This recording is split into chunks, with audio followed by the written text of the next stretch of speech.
That night at the Christmas party, it changed everything for me.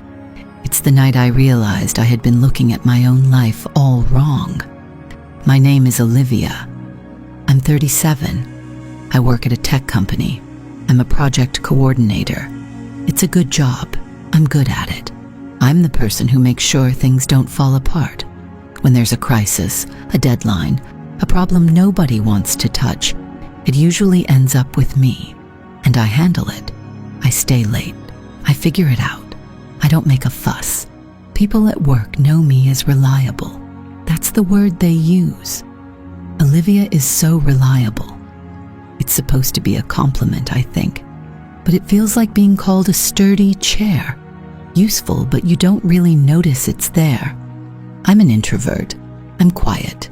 The office politics, the drama, the gossip. I just can't do it. It exhausts me. So I keep my head down, I do my work, I go home. I've learned that's the easiest way to survive in a place like that. In my department, there's a group. You know the type. Every office has one. Brittany is the leader, I guess. She's younger than me, very sure of herself.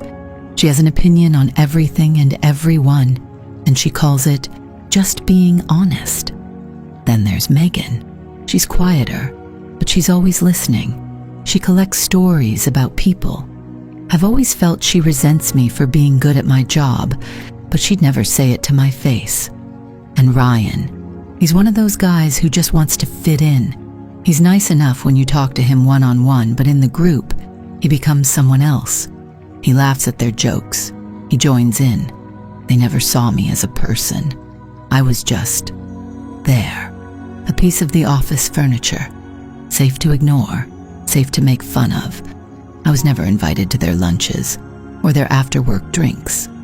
At first it bothered me, but after a while, you just accept it. This is your place in the social hierarchy, and my place was at the bottom, invisible. So, the annual Christmas party. Every year, it's the same thing. The company rents out some big, fancy place. And for weeks beforehand, that's all anyone talks about. The emails start, the chatter in the kitchen. What are you wearing? Did you see the price of that dress? It's not just a party, it's a performance, a competition.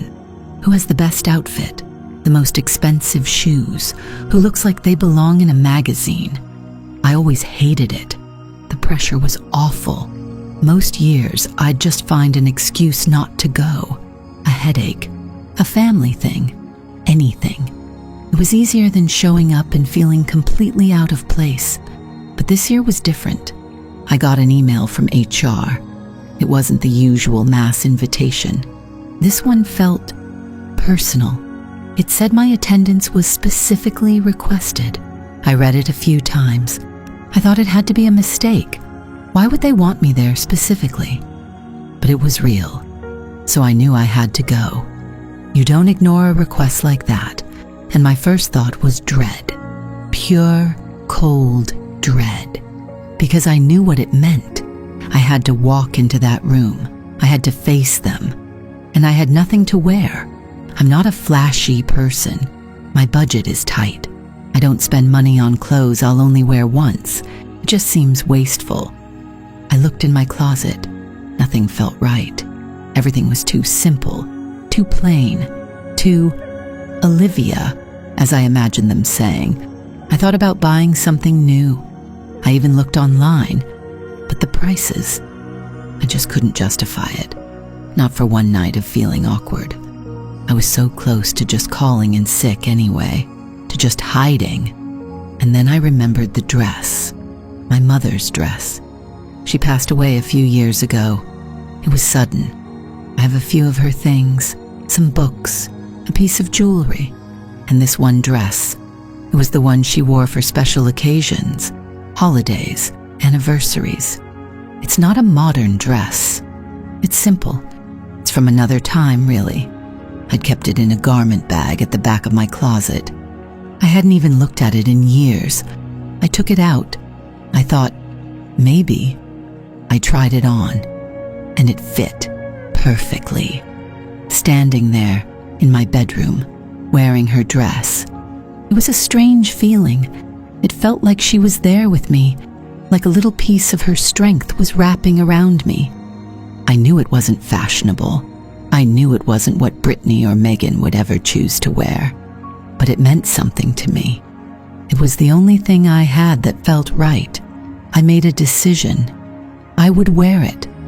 I told myself it wouldn't matter. No one would pay attention to me anyway.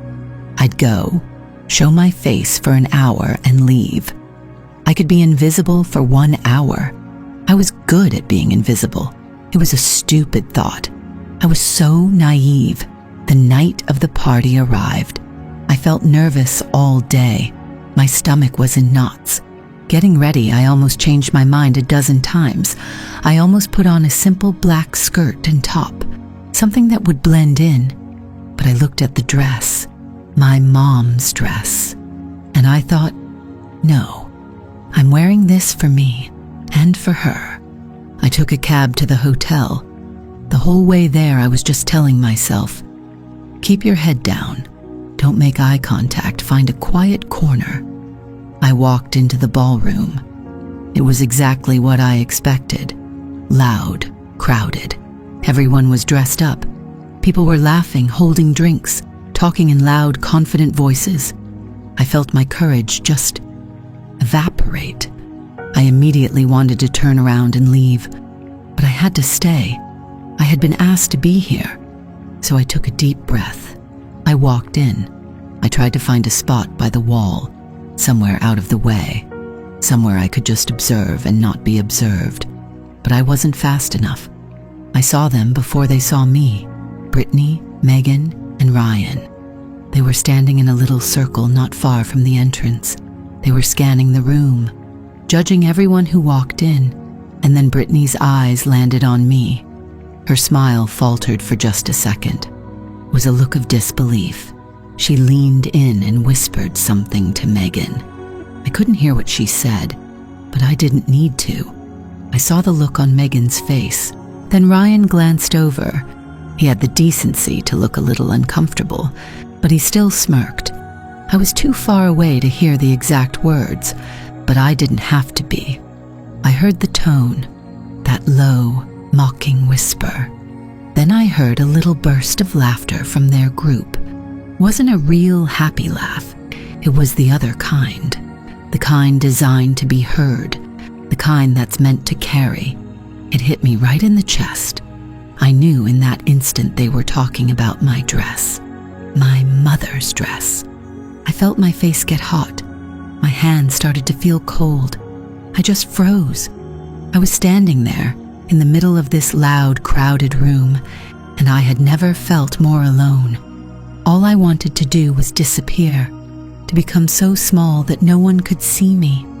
I was thinking, this was a mistake, a huge, stupid mistake. I should have stayed home. I should have known better. I started to plan my escape. Just a few more minutes, and then I could slip out unnoticed. No one would even know I was gone. I felt like I was shrinking. Every laugh in the room felt like it was directed at me. I was just standing there, trying not to cry, trying to breathe. And then everything stopped. The energy in the room shifted. The crowd near the entrance parted. Evelyn Shaw, the CEO, had arrived. The silence lasted for 3 seconds. Then the room remembered how to breathe. The music, which had dipped as if on command, swelled back up. But the sound was different now. The careless, alcohol-fueled chatter was gone. In its place was a new noise, a buzzing, a low electric hum of performance. Everyone was on. I watched them, Brittany, Megan, Ryan, the three of them, who had been a tight, cruel circle around me just moments before, broke apart like startled birds. Their focus snapped away from me so completely, it was as if I had actually vanished. I was no longer the joke. I was no longer anything. I was just empty space. Brittany smoothed the front of her sequin dress, her posture suddenly perfect. Ryan ran a hand through his hair. his easy smirk replaced by a look of eager, nervous respect.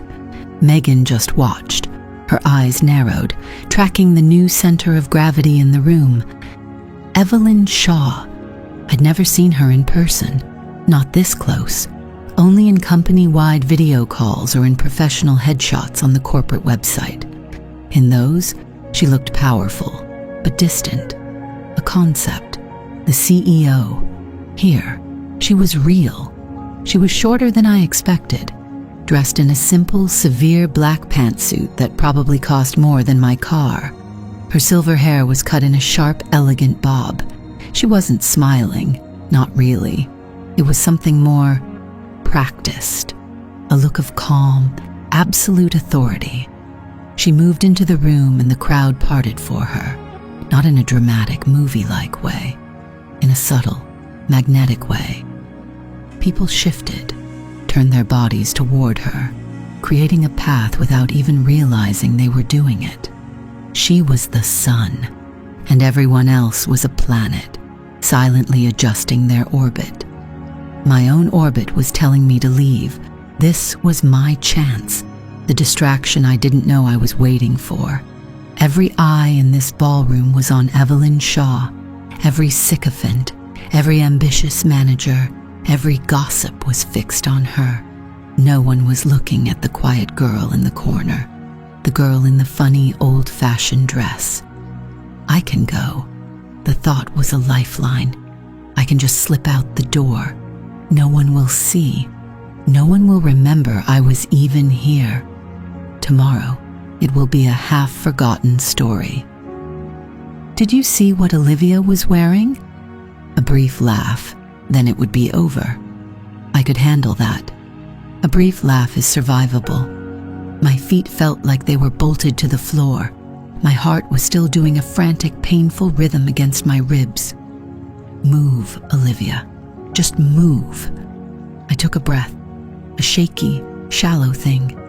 I kept my eyes down, focused on the worn pattern of the hotel carpet.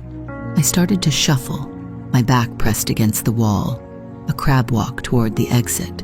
One step, then another. The noise of the party was a wall of sound, and I was trying to become part of the wallpaper, invisible, safe to ignore. Don't look up, don't make eye contact, just get to the door. My mother's dress felt heavy, a wool coat in the middle of summer. I felt the weave of the fabric against my skin, and a fresh wave of shame washed over me. It was a stupid, sentimental decision, a huge, stupid mistake. What was I thinking? That a piece of clothing could be armor? It wasn't armor. It was a target.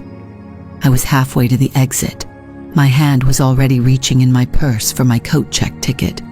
Freedom was 20 feet away. 15, 10. I could already feel the bite of the cold night air on my hot face. I could picture myself in my car, turning the key, the shame finally contained within the four doors of my Honda Civic. Olivia? The voice was quiet, low and clear. It cut through the din of the party like a surgeon's knife. It was not a voice I knew. I froze. Every muscle in my body went rigid. It couldn't be for me. It was a common name. There had to be another Olivia, a more important Olivia, an Olivia who belonged here. I kept my eyes on the floor, pretending I hadn't heard. Maybe if I didn't react, the voice would move on. Olivia Hayes. My full name, spoken with calm certainty. Slowly, like a rusted machine, I lifted my head. Evelyn Shaw was standing right in front of me. She had broken from her orbit. The crowd, confused, had stopped a polite distance away, watching, waiting.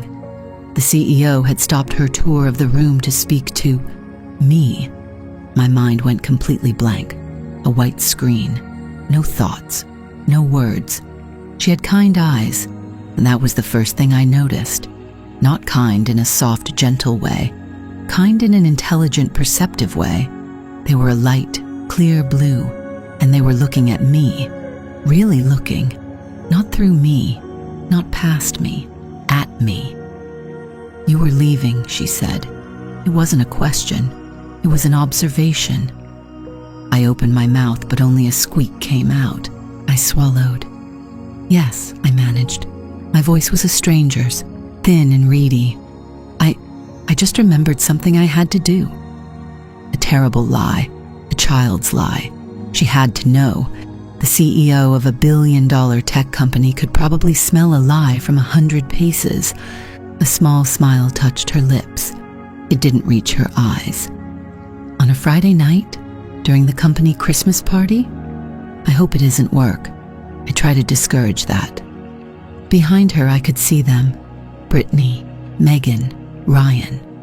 They were standing together again, trying to look casual, but their faces were a mixture of confusion and disbelief. Brittany's jaw was tight. Why was the CEO talking to me? The question was written all over her face. I just wanted to disappear. I wished the floor would open up and swallow me whole.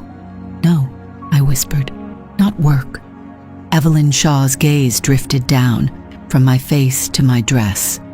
And there it was, the feeling I'd been fighting all night. A hot, prickling dread that started in my stomach and spread to every limb. Here it comes, the final blow, the ultimate humiliation. A polite corporate version of the same mockery.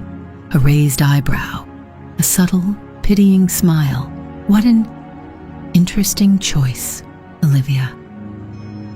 I braced myself. I closed my eyes for a fraction of a second. When I opened them, she was still looking at the dress, but her expression had changed. The professional calm was gone. In its place was something else, something I couldn't read. It wasn't pity. It wasn't disgust.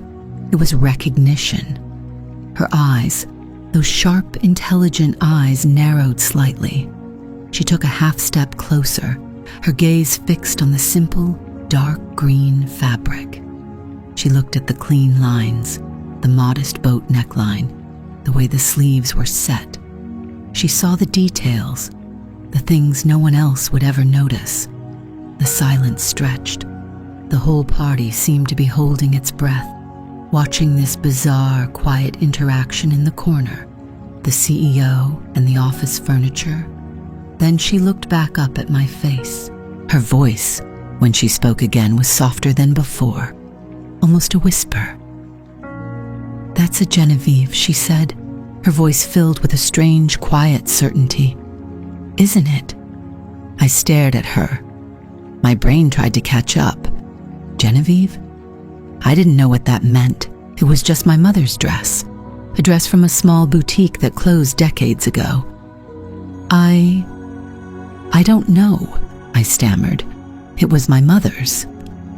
Evelyn Shaw's face softened completely. The CEO vanished, and for a second, she was just a woman looking at a memory. "Geneviève Dubois," she said, her eyes still on the dress. She was a designer, a brilliant one. My own mother had a coat she made, wore it for 20 years. She finally met my eyes again, and for the first time that night, I saw a genuine, unguarded smile. She made things that lasted. The world went quiet, not all at once. It was more like the sound was being siphoned away, pulled through a pinhole until all that was left was a high, thin whine in my ears.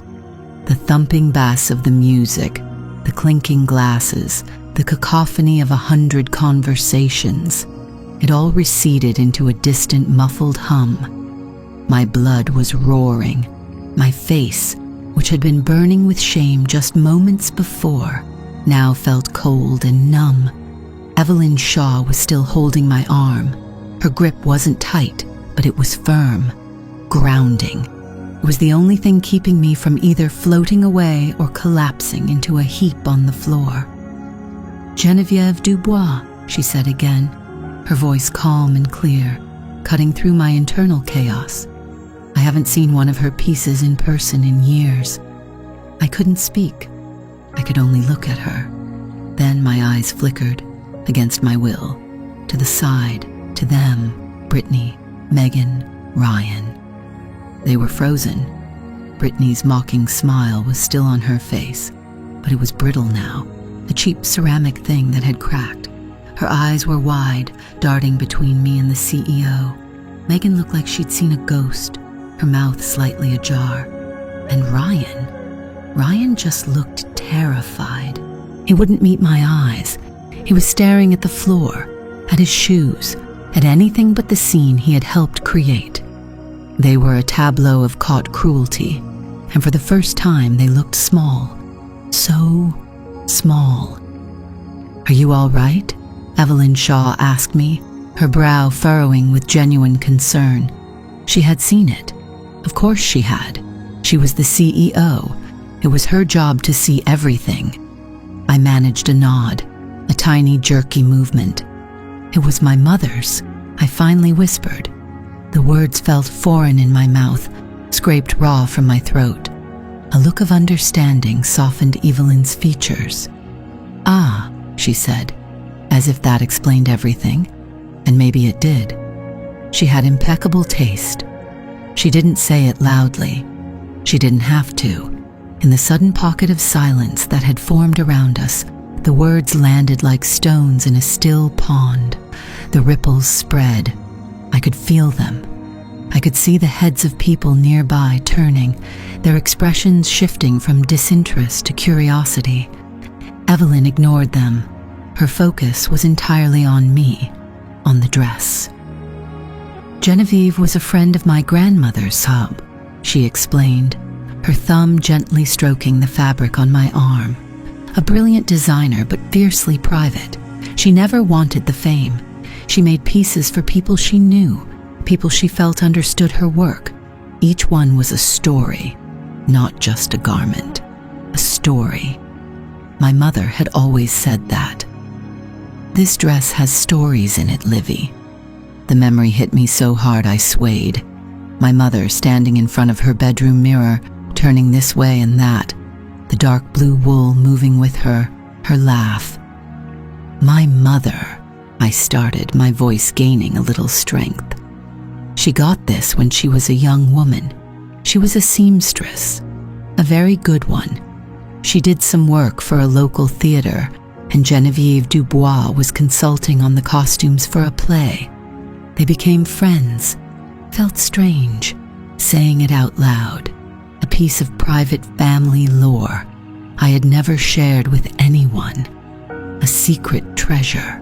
And here I was handing it over in the middle of this horrible, glittering ballroom. But Evelyn Shaw didn't treat it like gossip. She treated it like a confidence. "I'm not surprised," she said with a warm smile. "Genevieve only surrounded herself with true artists, people who understood craft. Your mother must have been a remarkable woman." A remarkable woman. Not frumpy, not old-fashioned, not a sad, pathetic hand-me-down. Remarkable. The word echoed in the space where Brittany's laughter had been. It filled the emptiness. It pushed out the shame. I felt a tear slip down my cheek, hot and fast. I quickly swiped it away, mortified, crying in front of the CEO, a new level of professional failure. But Evelyn pretended not to notice. Instead, she guided me a few steps away from the clique, creating a small private island for the two of us. It was a deliberate act, a shield. "The craftsmanship is just extraordinary," she continued, her eyes tracing the simple, clean line of the collar. "No one does darts like this anymore. It's made to fit a real person, not a mannequin. It's meant to be lived in." I looked down at the dress. My mother's dress. The simple sheath of dark blue wool that I had almost left in the closet. The dress they had called a burlap sack, and I saw it through Evelyn Shaw's eyes. I saw the perfect tiny stitches my mother had so admired. I saw the elegant, timeless design that had outlasted decades of fleeting trends. I saw the story, a story of two women, artists in their own right, who understood the value of quiet, enduring quality. It wasn't just a dress, it was a legacy, and I was wearing it. We stood there for what felt like an eternity, but it was probably only a few minutes. She asked me about my mother. I told her how she could fix any garment, how she could look at a piece of fabric and see exactly what it wanted to become. I found my voice, a small one, but it was there. It didn't shake. All the while, the party swirled around us, changed. The energy had shifted. I was no longer the invisible, dowdy project coordinator in the corner. I was the woman talking to Evelyn Shaw, the woman who had, for some unknowable reason, captured the CEO's complete and undivided attention. People were watching. I could feel their eyes on me, not with pity or scorn, but with a new speculative interest. A few senior VPs who had walked past me without a glance earlier now hovered nearby, waiting for a chance to cut in. One of them, a man named Mark from finance, finally tried. "Evelyn, great party," he said, stepping toward us with a broad plastic smile. "I was hoping to steal you for a moment to talk about—" "Not now, Mark," Evelyn said, not even turning her full attention to him. Her voice was pleasant, but the dismissal was absolute. "Olivia and I are having a conversation." Mark froze, his smile faltering. He looked at me, really looked at me for the first time ever. His eyes were wide with confusion. Who was I? What was my secret?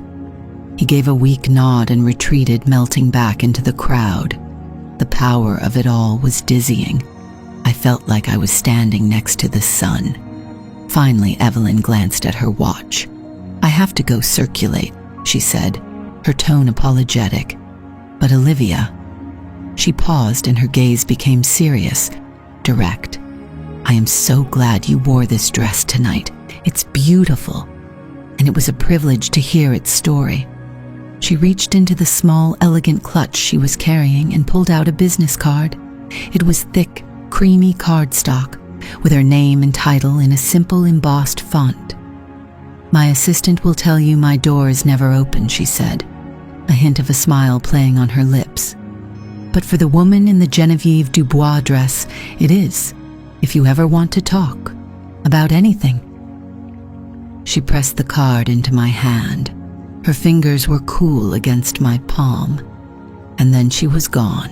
She moved back into the heart of the party, a queen returning to her court, immediately swallowed up by a crowd of eager executives. I was left standing alone, but it was a different kind of alone. The space around me no longer felt hostile. It felt clear. I was visible. The air was buzzing, but the noise wasn't aimed at me anymore. I looked over at the corner where Brittany, Megan, and Ryan had been standing. They were still there, but they were the ones who were invisible now. No one was talking to them. They were huddled together, whispering furiously. Brittany shot me a look of pure, venomous hatred. It should have scared me. It should have made me shrink. It didn't. I looked down at the card in my hand. Evelyn Shaw, Chief Executive Officer. I closed my fingers around it. The sharp corners of the card dug into my palm, a small grounding pain.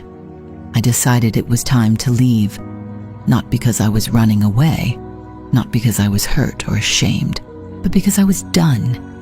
The night was over. I walked toward the exit, my back straight. I didn't hurry. I kept my head high. I passed people who now nodded at me, who offered small, uncertain smiles. I didn't smile back. I just nodded politely. My path took me right past them. The click. Ryan still wouldn't look at me. Megan shrank back as if I might burn her. Brittany just stared. Her face was a mask of fury and disbelief. I could see the question churning in her mind. "Why you?" I didn't offer an answer. I didn't say a word. I just met her gaze for a single, long second. And then I walked right past her, out of the ballroom, and into the quiet of the hotel lobby. I pushed open the heavy glass doors and stepped out into the biting December air. It was cold and clean. and it felt like the first real breath I had taken all night. I stood there on the pavement, the sounds of the city a welcome comfort. I looked down, running my hand over the dark blue wool of my sleeve, the fabric my mother loved, the story Evelyn Shaw had seen. It was just a dress. But tonight, it had felt like armor, and for the first time in a very, very long time, I felt like I might have won. I just had no idea what the war was, or what would happen on Monday morning. The cold night air felt good, a shock against my hot cheeks. My heels made a sharp, lonely sound on the pavement as I walked the few blocks from the hotel to my apartment building. A sound I'd never noticed before. It sounded confident, decisive. I had won, hadn't I? The thought was a fragile thing, like a soap bubble. I was afraid to examine it too closely, afraid it would pop and leave nothing behind but a damp spot of wishful thinking. But the feeling was there, a warm, glowing coal in the center of my chest where the ice had been just an hour before. I walked past Brittany, Megan, and Ryan on my way out of the ballroom. I didn't look at them, but I felt their eyes on me. The air around them was still and silent. The laughter had died. I just kept my head up and walked toward the exit, the echo of Evelyn Shaw's voice still ringing in my ears. A Genevieve Dubois. Remarkable. My apartment was exactly as I'd left it. Quiet, small, safe. The silence was loud after the party's manufactured cheer. I closed the door behind me and leaned against it, the little chain lock rattling softly. I didn't turn on the main light, just a small lamp in the corner that cast long, soft shadows. In the dim light, I caught my reflection in the hallway mirror. There I was, in my mother's dress. But it wasn't just my mother's dress anymore. It felt like mine now. The fabric seemed to settle on my shoulders differently. It wasn't a costume. It wasn't a memory I was hiding inside. It was a piece of me. The woman in the mirror looked tired, but she wasn't hunched over. Her shoulders were back.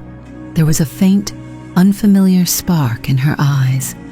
I reached into my small clutch and pulled out the business card. Evelyn Shaw, CEO. The cardstock was thick, heavy, heavier than it had any right to be.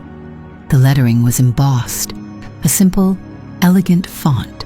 No flashy logo, just her name, her title, and 2 numbers, an office line and a direct mobile number, a direct line to the CEO. I placed it on my little entryway table like a sacred object, a piece of evidence, proof that the night hadn't been a dream, proof that I was seen. I handled it. I had handled it.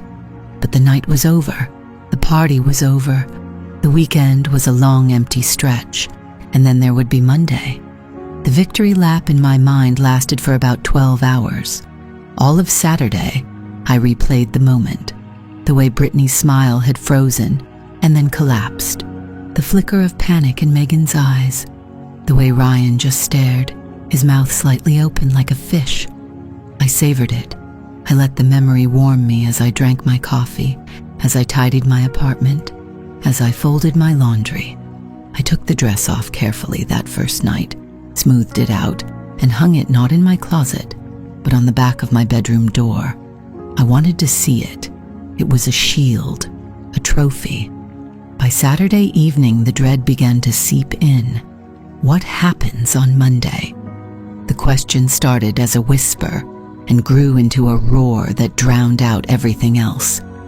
The office wasn't a grand ballroom. Evelyn Shaw wouldn't be there to act as my protector. It was just cubicles and fluorescent lights, and the same social ecosystem that had been trying to starve me of oxygen for years. Had I really won?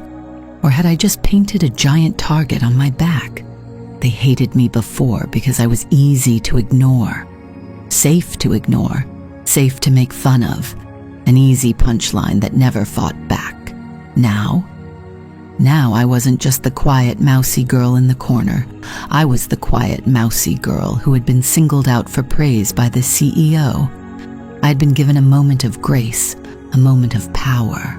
And people like Brittany don't forgive that. They don't forget it. The mockery wouldn't be loud anymore. It would be quiet.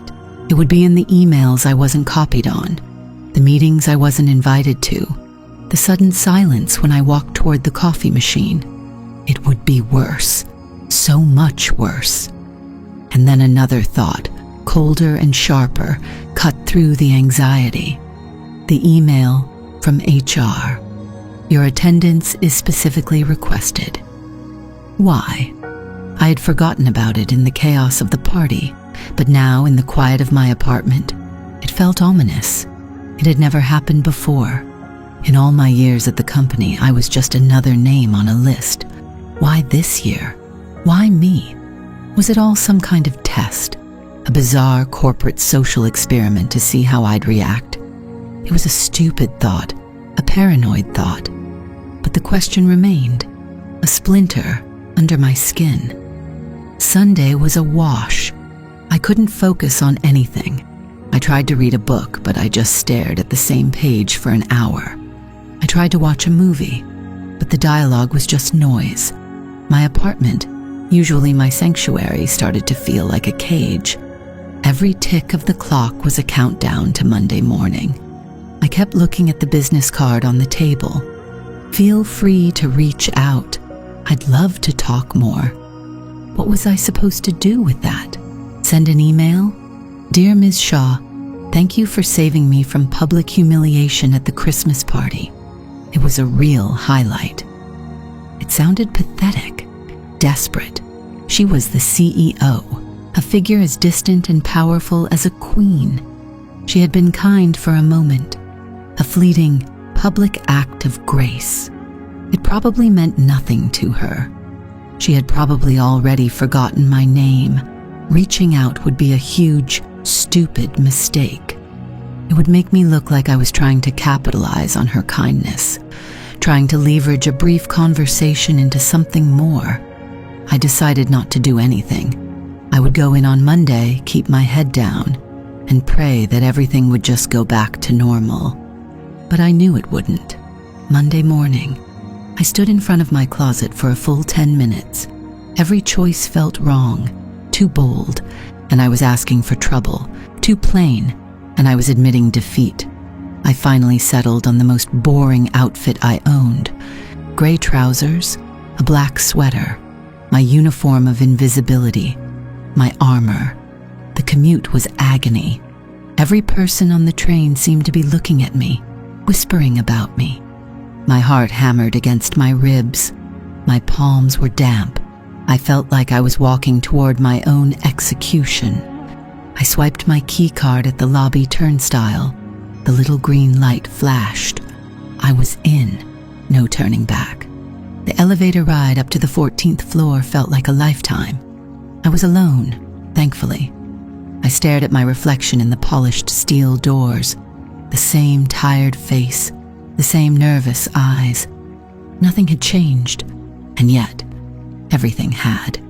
The doors opened with a soft ding. The office was normal. People were typing. Phones were ringing softly. The familiar scent of stale coffee and air conditioning filled the air. For a second, I felt a wave of relief. Maybe I had imagined it all. Maybe no one even remembered. I started the long walk to my desk, my gaze fixed on the worn gray carpet in front of me. Morning, Olivia. I flinched. It was Mark, from accounting. He was a nice enough guy, but he'd never spoken to me outside of a direct work-related question. I looked up. He was smiling, a genuine, friendly smile. Morning, Mark, I managed to say. My voice was a croak. A few steps later, Sarah from marketing, who usually looked right through me, gave me a small nod and a little wave. Something was different. The air was different. It wasn't hostile. It was curious. I felt like an exhibit, a strange new creature they hadn't figured out yet. I kept walking, my bag clutched in my hand like a lifeline. And then I saw them. The clique. They were huddled by the coffee machine, their usual spot. Brittany was facing away from me, but I saw Megan's head snap up. Her eyes widened for a fraction of a second before she nudged Brittany. Ryan, who was holding a mug, just froze. I braced myself for a snide comment, a laugh, a cold stare. Nothing. Brittany didn't turn around. She just stood there, her back rigid. Megan stared intently into her own mug like it held the secrets of the universe. And Ryan looked at me. He opened his mouth, then closed it. He gave a jerky, almost imperceptible nod in my direction before turning away quickly. They were ignoring me, but it was a different kind of ignoring. It wasn't the casual, dismissive ignoring of someone who doesn't matter. This was a deliberate, pointed ignoring. The kind you reserve for someone who has power you don't understand. I reached my desk, my little gray cubicle, my safe space. I sank into my chair, my entire body trembling with adrenaline. I hadn't been attacked, I hadn't been mocked, but the battle lines had been redrawn. I took a deep, shaky breath and turned on my computer. The familiar login screen appeared. I typed in my password, my fingers clumsy. My inbox loaded, the usual junk mail, the automated reports, the weekend summaries. And then I saw it, an email, sitting at the very top of the list. It was marked as high importance. My breath caught in my throat. I stared at the sender's name, my heart doing a painful lurch in my chest. From Evelyn Shaw. Subject, following up. There it was, sitting at the very top of my inbox, casting a shadow over everything else. The sender's name was simple. Evelyn Shaw. The subject line was just 2 words. Follow up, and next to it, a single sharp symbol of dread. The little red exclamation point. A tiny digital scream. My breath caught in my throat. My mouse hand, which had been moving with the easy, practiced rhythm of a Monday morning, froze over the trackpad. The sounds of the office, the gentle tapping of 100 keyboards, the low hum of the servers, the distant whir of the fancy coffee machine in the break room, all of it faded into a dull, distant roar. My entire world had shrunk to the size of my monitor, to that one line of text, a high-importance email. From the CEO, for me. My first thought was that it was a mistake, a typo in the address field. It had to be. She meant to email Olivia Simmons in marketing, or Olivia Chen in engineering. Not me, not Olivia Hayes, the quiet project coordinator who filed reports and organized spreadsheets, the office furniture. But the name was right. My name. My blood ran cold. My stomach twisted into a familiar tight knot. The same knot I'd felt Friday night, standing in the corner of that ballroom. Humiliation washed over me again, hot and immediate. This was it, the other shoe dropping. She'd had the weekend to think about it. She'd realized her mistake. Praising an employee's dress in front of everyone, undermining her top performers like Brittany. It was unprofessional. This email was the correction. A formal HR-approved reprimand for what? For being there? For wearing my mother's dress? For causing a scene by simply existing? And those are the things that hurt the most, aren't they? The punishments for crimes you didn't even know you were committing. My finger hovered over the trackpad, trembling. I couldn't open it. I also couldn't not open it. Leaving an email from the CEO marked high importance unread was professional suicide. It was worse than anything Brittany could ever say about me. It was a real, tangible failure. I took a breath. Just open it, Olivia. Whatever it is, you can handle it. You always handle it. I clicked. The email loaded instantly. No fancy graphics. No corporate letterhead. Just a few lines of stark black text against a white background. Subject, follow-up. Olivia. Thank you again for the conversation on Friday. I'd like to continue it. Please come to my office at 10:42 a.m. this morning. Evelyn. I stared at the words. I read them once, then again, a third time. My brain refused to process them. They were simple words, direct and clear, but they made no sense in the context of my life. Continue the conversation. What conversation? We didn't have a conversation. We had a collision, a bizarre 5-minute encounter that felt more like a dream than a memory. Please come to my office. Not a conference room, not a summons to HR, her office, the one on the top floor, behind the frosted glass doors, the place people only went when they were getting a promotion to vice president or getting fired with a security escort. There was no in-between. I glanced at the clock in the corner of my screen. 9:17 a.m. I had 43 minutes. Slowly, I lifted my head and looked out over the vast, open-plan sea of desks. The world snapped back into focus, but it felt different now, sharper, more dangerous. Every mundane detail was amplified. The aggressive green of the fake plant near the window, the way the fluorescent lights made everyone's skin look pale and tired, the low conspiratorial murmur from a few desks over. From the corner of my eye, I saw them. The click. Brittany was leaning back in her ergonomic chair, scrolling on her phone with one hand while pretending to type with the other. Her face was a mask of casual indifference, but her shoulders were tense. Every few seconds, her eyes would flick in my direction before darting away, as if she could feel me looking. Next to her, Megan was doing what she always did, staring. Her expression was blank, but her focus was intense, unwavering. She was a collector of information, a quiet observer storing up ammunition. She wasn't looking at me with pity or even simple curiosity. It was the look of someone watching a nature documentary, waiting for the predator to finally take down the wounded gazelle.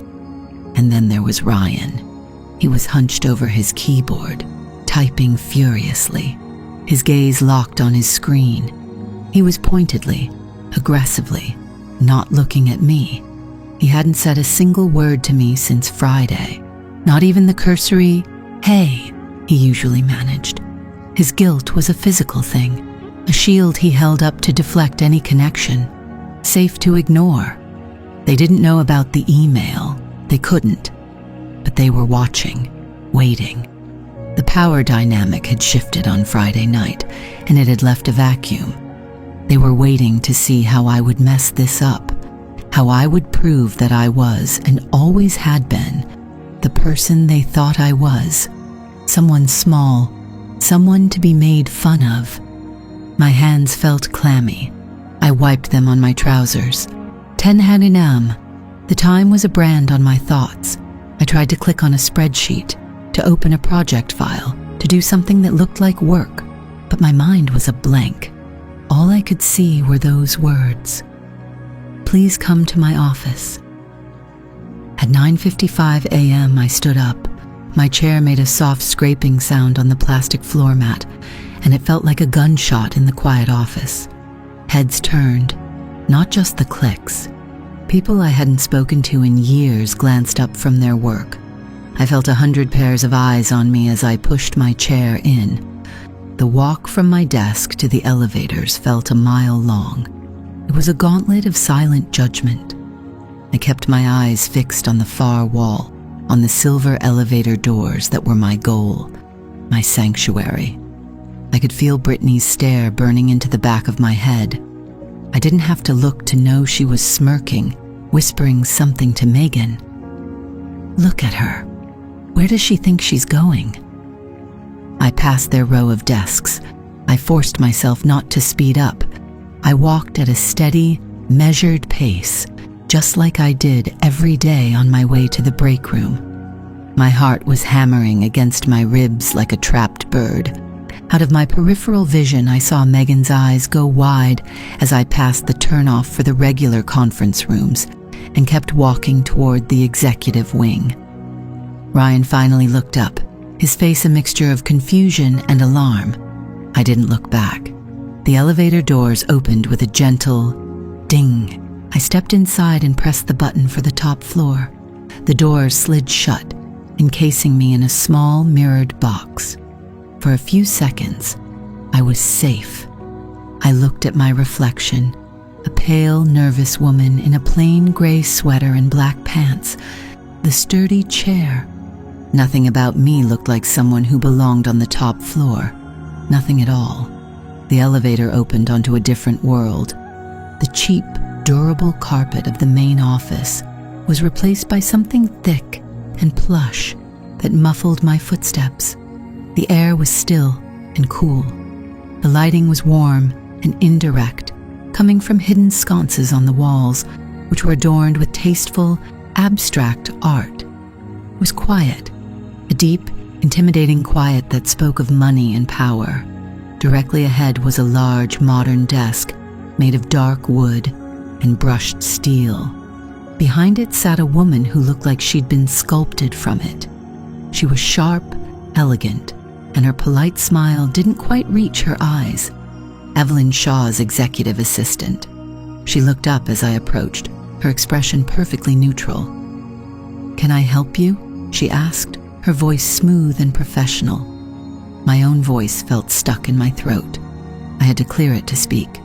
"Hello, I'm Olivia Hayes. I have a 10 o'clock appointment with Ms. Shaw." The assistant's eyes flickered to her monitor for a fraction of a second. The polite smile became a little more genuine, a little more real. It was a minuscule shift, but I saw it. She knew who I was. "Of course, Ms. Hayes," she said, her tone subtly shifting from gatekeeper to welcomer. "Ms. Shaw is expecting you. You can go right in." She gestured toward a set of tall, imposing wooden doors to her right. There was no nameplate. There didn't need to be. My feet felt like lead as I walked the last few steps.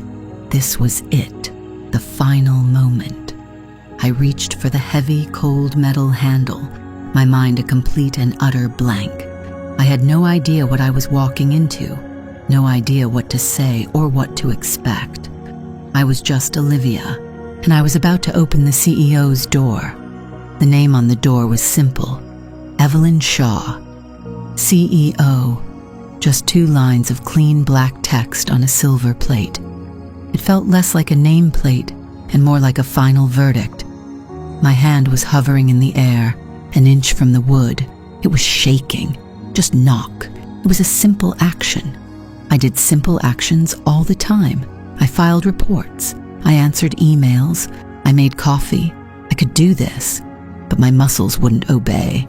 My whole life, I had worked to be invisible, to be safe, and now I was standing at the very center of the sun, about to knock on the door of the most powerful person I had ever met. My heart was a drum, too loud, beating against my ribs. What if she'd changed her mind? What if this was a mistake? What if she was going to tell me my mother's dress was actually a cheap knockoff and she felt sorry for me? The thought made my face burn all over again. I took a breath, a shaky, useless thing. Then I made a fist and knocked, 2 sharp raps. The sound was swallowed by the thick, heavy door. For a second, there was nothing, just the hum of the building and the frantic pulse in my ears. I almost turned. I almost ran. "Come in." The voice was calm, clear, the same one from the party. It cut through my panic like a sharp, clean knife. There was no going back. I reached for the handle. It was cold, solid steel. I turned it and pushed the door open. The office wasn't what I expected. I'd imagined something huge and intimidating, a glass fortress overlooking the city. But it was smaller, warmer. Bookshelves lined one wall filled with actual books, not just corporate awards. A comfy-looking armchair sat in the corner next to a tall lamp. The desk was large, made of a dark, rich wood, but it was organized, not sterile. The only thing that screamed CEO was the window. It took up the entire back wall, a perfect, uninterrupted view of the city skyline. Evelyn Shaw was not sitting behind the desk. She was standing by the window, holding a tablet, her back to me. She was wearing a simple dark gray sheath dress, no jewelry except for a watch. Even from behind, she radiated a kind of quiet authority. "Olivia, thank you for coming," she said, without turning around. "Please have a seat." She gestured with her free hand toward two chairs positioned in front of her desk. I moved toward them. My shoes made no sound on the thick rug. It felt like walking on a cloud. I chose a chair and sat on the very edge of it, my purse clutched in my lap like a shield. She finally turned. Her expression was neutral, unreadable. She walked over and sat in the other chair, facing me, not behind her desk, beside me. We were on the same level. It was a deliberate choice. I knew that much about corporate power dynamics. It didn't make me feel any less small. "Can I get you some water? Coffee?" she asked. "No, thank you," I managed to say. My voice was a squeak. I cleared my throat. "I'm fine." She nodded, setting the tablet aside. For a long moment, she just looked at me. It wasn't a judgmental look. It was an assessment, like she was trying to solve a puzzle. "I imagine you're wondering why I asked you here," she said. It wasn't a question. I just nodded. Words felt impossible. "The party," she began, and my stomach immediately clenched. "I owe you an apology." I blinked. "An apology? For what?" "For putting you in that position," she said, her voice even. "It was an uncomfortable situation. I could see that." I didn't know what to say. I felt my face getting hot again. The memory of Brittany's laugh, Ryan's smirk.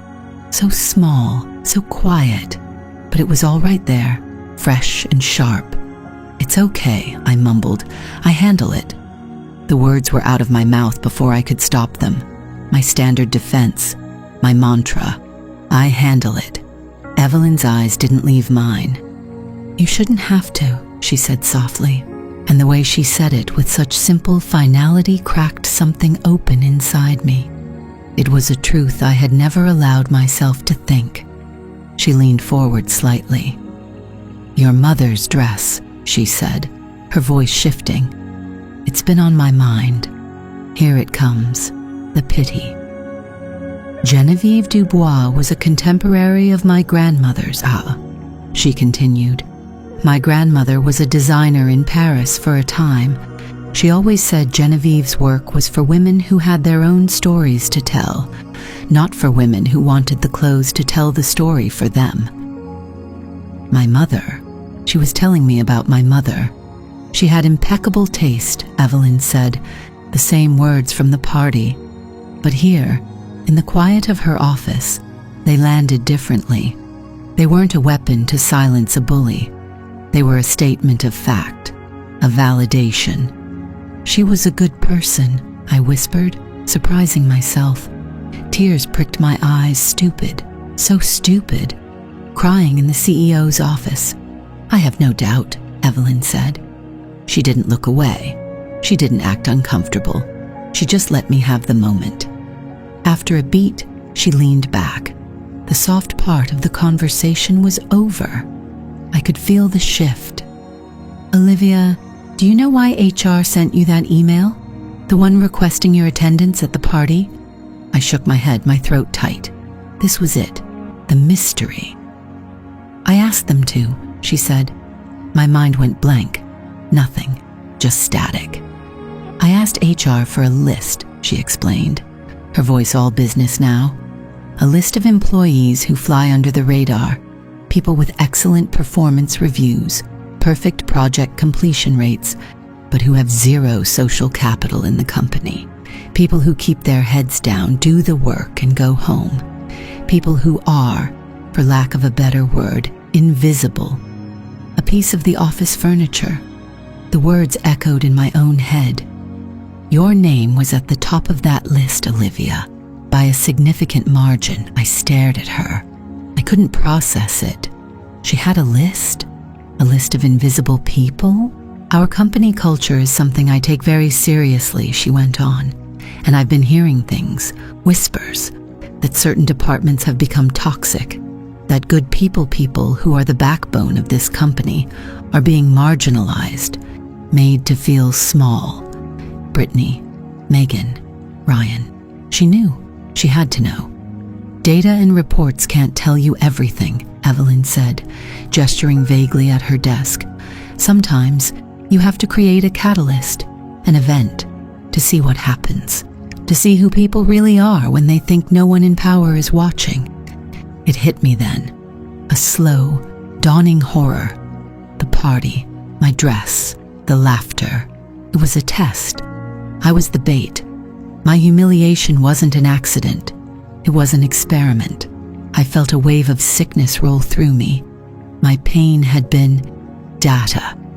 As if reading my mind, Evelyn's expression softened again. It was not my intention for you to be hurt, Olivia. That is a failure of the test, and for that I am truly sorry. I was watching. I was prepared to intervene. I just hoped I wouldn't have to. I looked down at my hands clenched around my purse. So I was a project, a name on a list, a variable in an equation. It was a familiar feeling, but this time it felt different, because the person running the experiment had seen me, really seen me. Why? I asked, the single word sounding loud in the quiet room. Because people like you are the engine of this company, she said, her voice firm, leaving no room for argument. And people like them, she said, a subtle dismissive wave of her hand, are sand in the gears. I don't tolerate sand in my gears. She didn't have to say their names. I knew. The message was clear. They were on a different list now. She stood up and walked to her desk, picking up a thin folder. Which brings me to the real reason I asked you here. She came back and handed it to me. It was light. I opened it. The first page was a project charter. The title was Project Nightingale. The client was listed as Office of the CEO. I looked up at her, confused. I have a special project, she said. It's sensitive.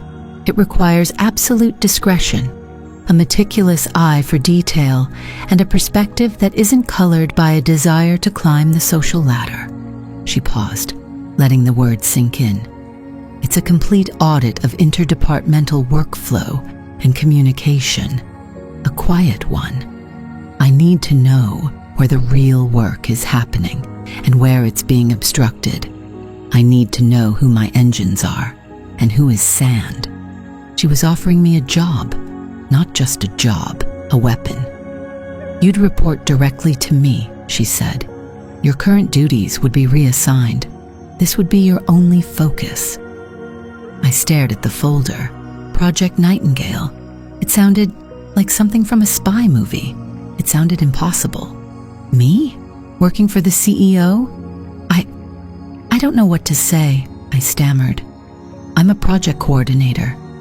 You are the best project coordinator in this company, she stated, as if it were an obvious fact. And you've survived in a hostile environment by being observant, careful, and thorough. Those are the exact skills I need. I'm not asking you to be someone you're not, Olivia.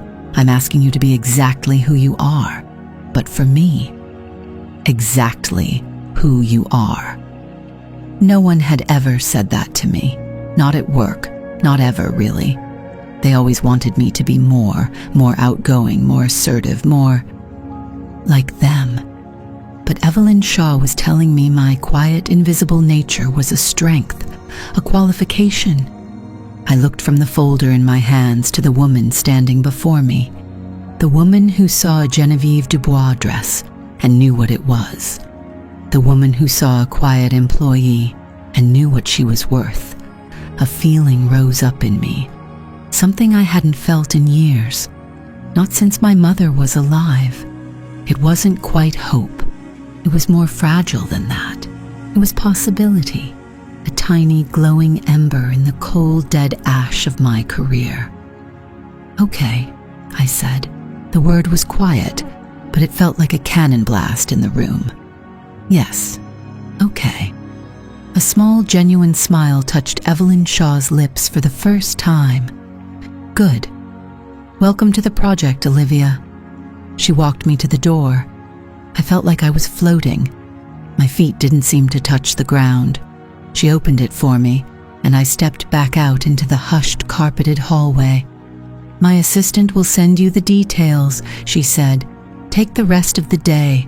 Get acquainted with the material. We'll start tomorrow." I nodded, unable to form another word. I turned and started walking away from her office. The folder clutched to my chest like a prayer book.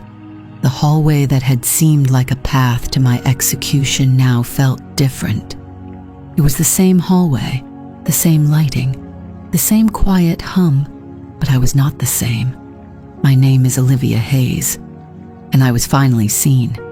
The heavy oak door clicked shut behind me. The sound was so final, so quiet. It seemed to swallow up the entire conversation, leaving me alone in the hushed, carpeted hallway of the executive floor. My hand was still on the cool brass handle. I had to consciously tell my fingers to let go. I was Project Nightingale. The name echoed in my head. It sounded like something from an old spy movie, something dramatic and important. It didn't sound like me. I was Olivia. I was spreadsheets and deadlines. I was reliable, sturdy, safe to ignore. What had I just agreed to? My heart was a frantic drum against my ribs. A part of me wanted to knock on that door again, to say there had been a mistake, a huge, stupid mistake. I wasn't an auditor. I wasn't a secret agent for the CEO. I was the woman who cried in a bathroom stall because someone made fun of her mother's dress. But another part of me felt still, a profound and terrifying stillness. The part of me that had looked Evelyn Shaw in the eye and said, yes. I took a breath, then another. The air here smelled different, cleaner, like expensive leather and faint, floral perfume. Nothing like the stale coffee and recycled air of my floor. I had a long walk back to my desk, a walk of shame, I would have called it before. A walk back to my little corner of the world where everyone knew my place. But my place had just been dynamited. I started walking toward the elevator. Each step felt deliberate, loud on the plush runner. I felt like an actor on a stage who had forgotten her lines. Everyone I passed, executive assistants in sharp blazers, men in suits I didn't recognize, gave me a brief, curious glance. The woman leaving the CEO's office, the woman who had been in there for nearly an hour. I could feel their eyes on my back. It was a different feeling from the party. Not the hot shame of ridicule. This was colder, sharper. It was the feeling of being noticed, of being calculated. The elevator ride down was a strange bubble of silence. The mirrored walls showed me a woman I barely recognized. Her expression was blank, her posture straighter than usual. She looked composed. It was a lie. Inside, I was a mess of tangled wires, sparking with fear and a strange, unfamiliar flicker of excitement. The doors opened onto my floor. The noise hit me first, the familiar hum of keyboards, the low murmur of phone calls, the distant whir of the industrial printer. My world, my ecosystem. And I was about to walk right through the middle of it. I saw them before they saw me, the click. They were gathered near Ryan's desk, which was positioned with a perfect view of the elevator bank. Brittany was leaning against a filing cabinet, arms crossed, a smirk already playing on her lips. Megan was perched on the edge of Ryan's desk, whispering something to him. Ryan was just looking down, feigning work, but his shoulders were tense. He knew I was coming. They were all waiting. This was the test. Not one of Evelyn's, but my own. Usually my path would have been a careful arc around them. I would have found the widest possible route, kept my eyes glued to the floor, and tried to make myself as small as possible. Just a piece of office furniture moving from one spot to another. Not today. I walked straight ahead, a direct line, right past Ryan's desk. As I approached, the whispering stopped. I felt 3 pairs of eyes lock onto me. I kept my own gaze forward, fixed on the reassuring beige of my cubicle wall in the distance. "Well, look who it is," Brittany's voice cut through the air, dripping with false sweetness. "Finally done getting your commendation for best dressed?" I felt the sting, the automatic reflexive flinch that always came with her words. My face wanted to get hot. My stomach wanted to clench. I wanted to speed up, to run the last 20 feet to my desk and disappear. But I thought of Evelyn's words, a test of character. I thought of my mother's dress, not the reason for my shame, but the source of my strength. I slowed my pace, just a fraction. I stopped. I turned my head and looked directly at them. I didn't look at Brittany first. I looked at Ryan. He wouldn't meet my eyes. His gaze was fixed on his keyboard, his face a pale, miserable mask. Then I looked at Megan. She stared back, her expression a blank, unreadable slate, a collector of information, a vulture. Finally, I looked at Brittany. I didn't say a word. I just held her gaze. Her smirk faltered, just for a second. Confusion flickered in her eyes. She was expecting a reaction, a stammered defense, a hurried escape. She was not expecting nothing. She was not expecting to be observed. I held her gaze for 1 second, 2, 3. It was the longest 3 seconds of my life. The entire open-plan office seemed to fall silent around us. In that silence, her question hung in the air, suddenly sounding cheap, petty, stupid. Then I turned my head back to the front and continued walking to my desk. I didn't rush. I didn't look back. I just walked. I felt the burn of their stares on my back the entire way. It wasn't a pleasant feeling, but it wasn't a painful one either. It was just a feeling, a data point. I sat down in my chair, my sturdy, reliable chair. It squeaked the same way it always did. I put my hands on my keyboard. They were trembling, so small, so quiet, but they were trembling from adrenaline, not from fear. I had handled it. For the next hour, I tried to work. I opened the project tracker for the Q4 software rollout. I looked at the Gantt chart, the colors, the timelines, the dependencies.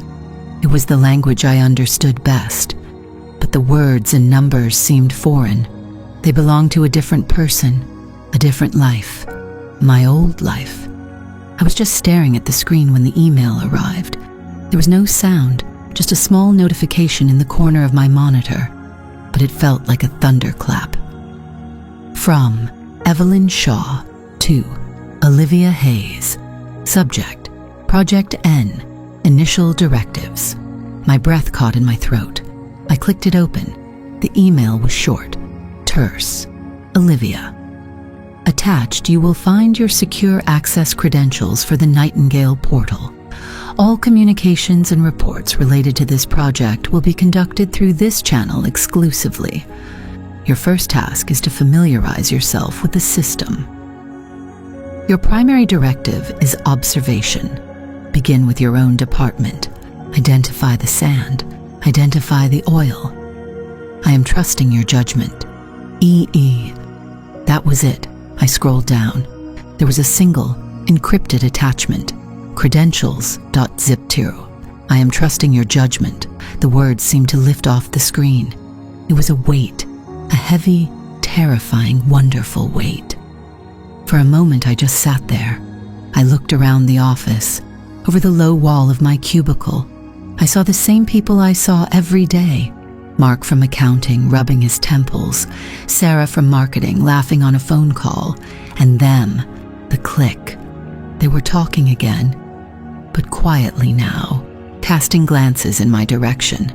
They were unsettled. The ecosystem had been disturbed. I took a deep breath and double-clicked the attachment. A black window opened on my screen, asking for a password I didn't have. Then I remembered. Evelyn's story, the designer. I typed it in. Genevieve Dubois. The window vanished. A new one appeared. It was a clean, minimalist interface, gray and white, no company logo, just a single blinking cursor and a search bar at the top. Below it, a directory of every project, every department, every employee file in the company, everything. My hands hovered over the keyboard. Begin with your own department. My fingers moved, almost of their own accord. I typed a name into the search bar. Brittany Miller. Her profile appeared, her official title, her project history, her performance reviews. I clicked on her most recent project, the one she'd been bragging about for weeks. I opened the master file, the one with all the raw data, the timelines, the budget reports, the things a project coordinator never gets to see. I wasn't Olivia Hayes anymore looking at a coworker's file. I was Nightingale, and I was looking for sand. The cursor blinked, a steady pulsing line of light right after the name, Brittany Peterson. It was the only thing moving in the silent, empty expanse of my cubicle. The rest of the office was a ghost town, the 5 o'clock exodus complete. Only the low hum of the servers in the distance kept me company. My hand hovered over the mouse. This was it, the line, the one I never thought I'd be allowed to approach, let alone cross. For years, I had existed on one side of a wall, the side where you kept your head down, did your work, and hoped nobody noticed you long enough to cause you trouble. On the other side of that wall were people like Brittany, people who made the rules, who decided who was in and who was out. And now, Evelyn Shaw had given me a key, not just to a door in the wall, but to the whole damn blueprint. My heart was a frantic drum against my ribs. A part of me, the old Olivia, the one who just wanted to be safe, was screaming. Close the window, log out, go home and forget this happened. It was the voice that had kept me small, kept me quiet, kept me employed. But another part of me, a new and unfamiliar part, was quiet. It was steady. It remembered the heat of shame in the ballroom, the sting of their laughter, the cold dread of being seen and judged and dismissed. That part of me clicked the mouse. Brittany's employee profile loaded instantly. It was all there, laid out in the cold, clean format of the corporate database. Headshot, title, department, start date, the usual things. I clicked on the tab labeled Performance Reviews. They were fine, just fine, full of the kind of corporate jargon that sounds impressive but means nothing. Leverages synergistic cross-functional alignments, proactively ideates scalable, results-driven solutions. It was a word salad, tossed by managers who either weren't paying attention or didn't want the confrontation of giving honest feedback. Her ratings were consistently meets expectations. Of course they were. Brittany was an expert at meeting expectations. The expectation was to look busy, to sound smart in meetings, and to align yourself with the right people. The actual work was secondary. I knew this. I had always known this. But seeing it codified here felt different. It was the difference between suspecting a thing and holding the proof. I navigated to the next tab. Project History. And this is where the picture started to change. My breath caught. I knew these projects. I had coordinated half of them. My name was there, buried in the metadata, in the Gantt charts, in the resource allocation logs that no one but me ever looked at. I clicked on Project Atlas, a major launch from last year. Brittany was listed as a key contributor to the marketing rollout. I remembered that. I remembered her presentation to the executive board, full of flashy graphics and confident projections. But I also remembered the week before. I remembered the frantic late-night emails from the lead graphic designer, Mark, asking if Brittany had sent over the final copy. I remembered him finally writing it himself, using the placeholder text from the initial brief just to hit the deadline. I remembered the junior data analyst, a quiet young woman named Chloe, who had worked a weekend to pull the numbers Brittany needed for her slides numbers Brittany presented as her own analysis. I opened the file repository for the project. It was all there. The email chains, the file sharing logs with timestamps, Mark uploading the final copy at 2:17 a.m., Chloe uploading the data analysis on a Sunday afternoon, Brittany downloading both files an hour before her presentation. There was no interpretation needed, no reading between the lines. It was just data, cold, hard, and irrefutable. She hadn't done the work. She had simply collected it, curated it, and then put her name on top. My face felt hot. It wasn't the flush of anger. Not exactly. It was something else, a nauseating, grim validation. I was not crazy. I wasn't too sensitive. I wasn't making things up.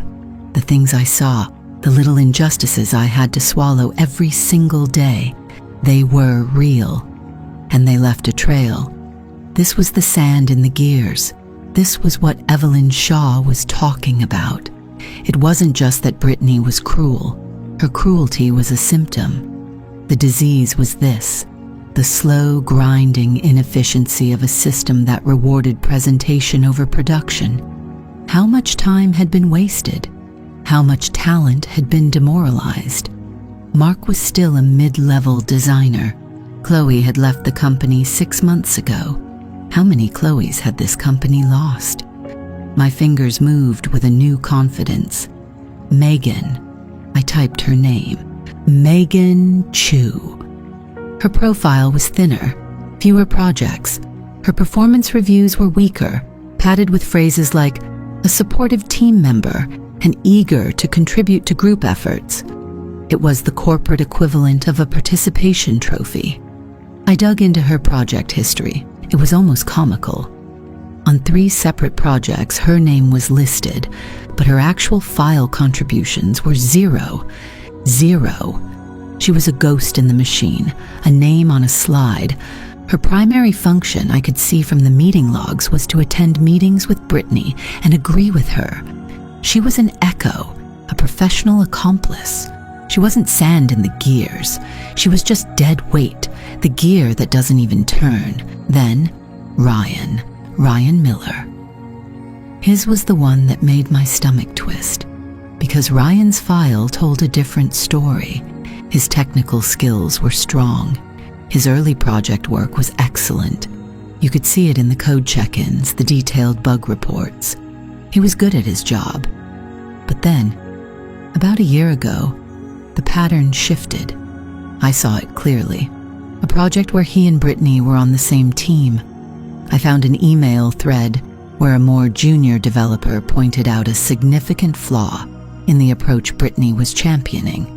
It was a technical, non-negotiable problem. Ryan's email, the one that ended the debate, was right there. Appreciate the flag, but I think Brittany's strategic vision here is the priority. We can work around the tech limitations. He had to have known better. It was a lie, a choice. He chose the path of least resistance. He chose to back the person with social power over the person who was right. I cross-referenced the project outcome. It was delayed by 6 weeks. The post-mortem report cited unforeseen technical challenges. They weren't unforeseen. They were ignored. Ryan wasn't dead weight. He was worse.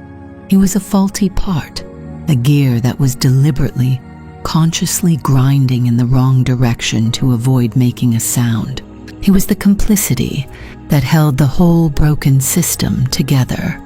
Safe to ignore, safe to make fun of.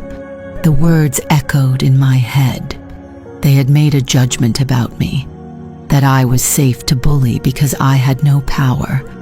But they were the ones who had been making judgments every single day, choosing who to support, who to undermine, who to sacrifice. Not based on work, not based on what was good for the company, but based on a flimsy, cruel, and ultimately inefficient social hierarchy they had built for themselves. My hands were shaking now, but not from fear. It was something else, a current of cold, clear purpose. I closed the employee files. The mosaic of their incompetence and toxicity was burned into my mind. This wasn't about the dress anymore. It was never really about the dress.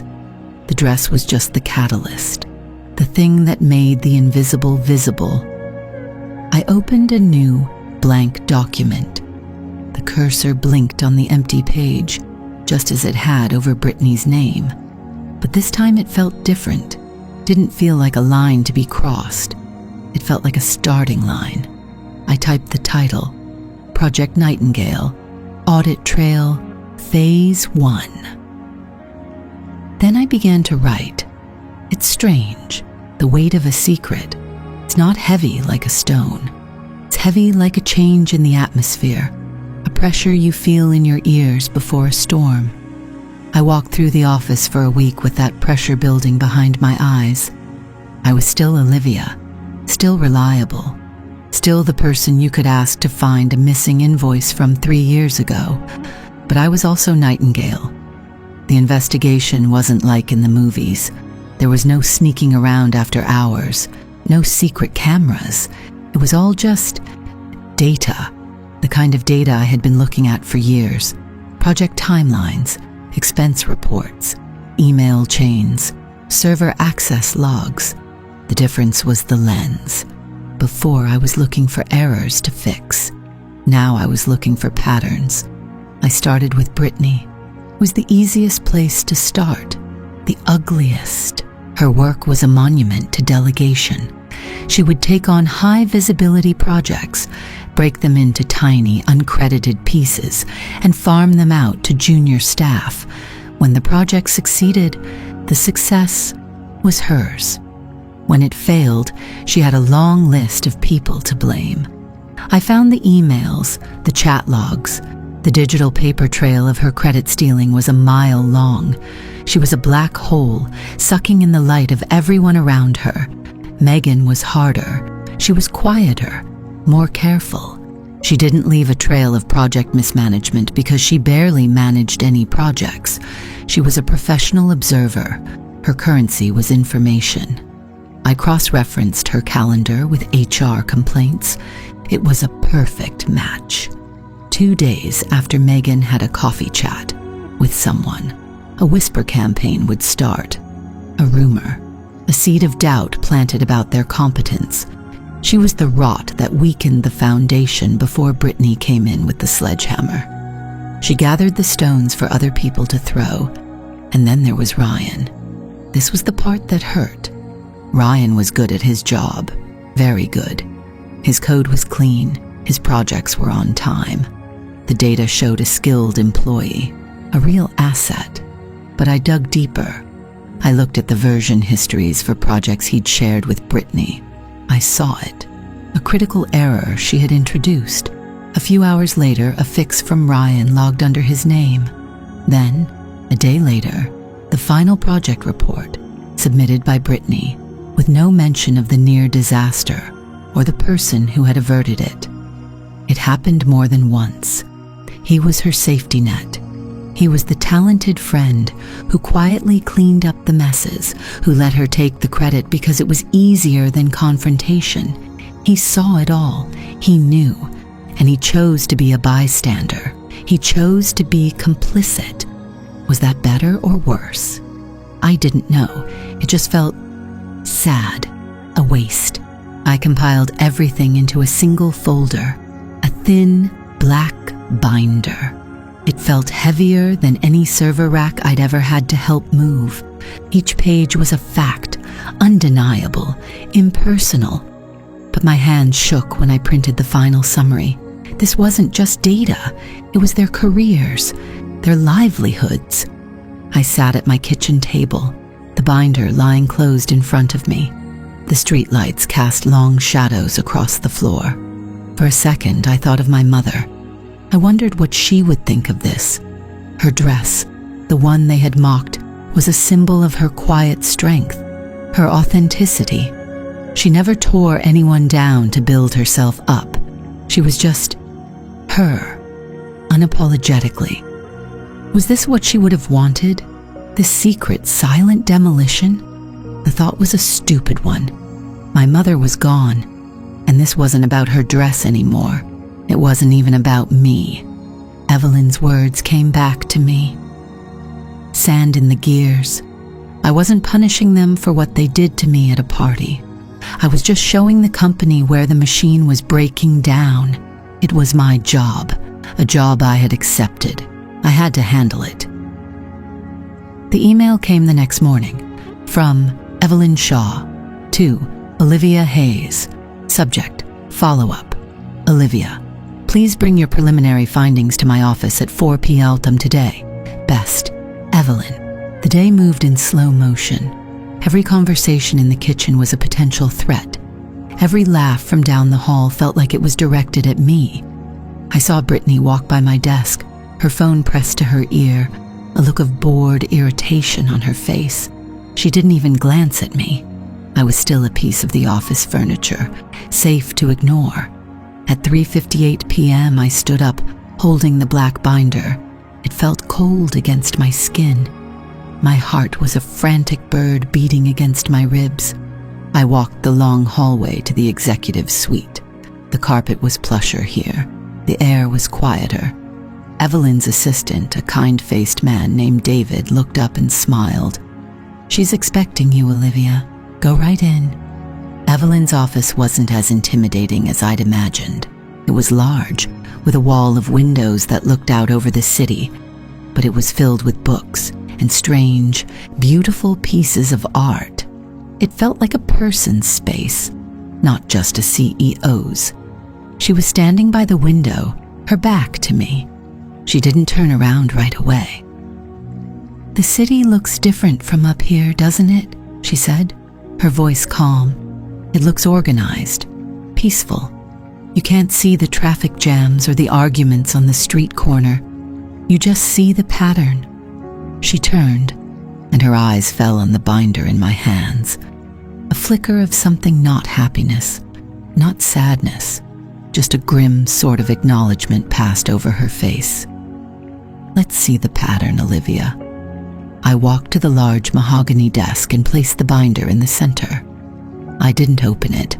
I just slid it across the polished wood toward her.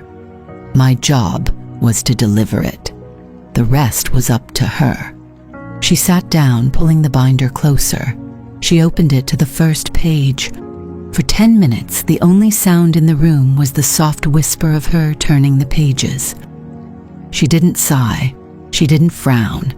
Her expression was perfectly neutral, her focus absolute. She was reading it like an engineering schematic, looking for the points of failure. Finally, she closed it.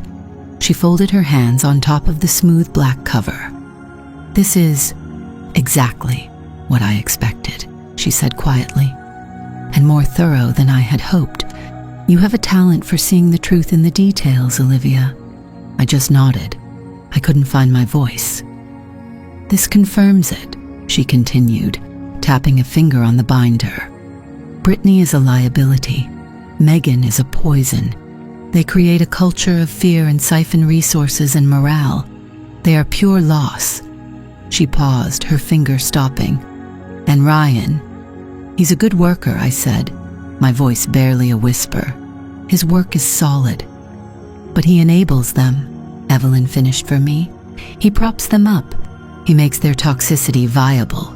In a way, his complicity is the most dangerous part of the whole equation, because it's hidden behind competence." She was right. I knew she was right, but hearing it said out loud made it feel so final, so brutal. Evelyn leaned back in her chair, her eyes never leaving mine. She seemed to see right through me, to the scared, quiet woman who just wanted to be left alone. "This isn't revenge, Olivia," she said, her voice softening just a little. "This is surgery. Sometimes to save the body, you have to cut out the disease. It's unpleasant, it's painful, but it's necessary for survival." She stood up and walked the binder over to a shredder in the corner of her office. She fed the pages into it one by one. The machine whirred, destroying all my work, all the evidence, all the proof. I must have looked horrified because she offered a small, reassuring smile. "The report has served its purpose. It confirmed my diagnosis. Now, HR will conduct its own formal review. They'll come to the same conclusions just through their own channels. It will be clean, corporate. By the end of the week, they will be gone. By the end of the week, so soon." "What about Ryan?" I asked. Evelyn looked back at the city.